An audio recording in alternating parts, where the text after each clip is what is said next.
deuxième manière de réfléchir et de se poser la question, c'est non pas de raisonner exclusivement sur la notion de coût que va représenter le fait de faire appel à un rédacteur, mais surtout de se poser la question: quel est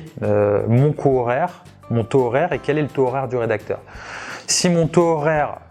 vaut plus que le taux horaire du rédacteur,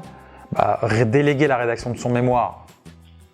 quand la rédaction du mémoire, encore une fois, est une corvée pour nous, c'est-à-dire qu'elle ne nous plaît pas, elle ne nous donne pas de plaisir et qu'on a un intérêt qui est très limité pour cette rédaction. Donc si le coût horaire du rédacteur est inférieur au coût horaire de la personne qui se pose la question, donc il y a ce qu'on appelle un effet de levier, c'est-à-dire qu'on va faire une bonne allocation des ressources, puisque pendant le temps que je vais économiser à ne pas rédiger le mémoire, je vais gagner plus que le coût horaire du rédacteur que ça va me coûter pour rédiger ce mémoire. Donc je gagnerai plus, alors que si je rédigeais le mémoire moi-même, en réalité ça me coûterait plus, de par le coût d'opportunité que j'ai à gagner ma vie pendant le temps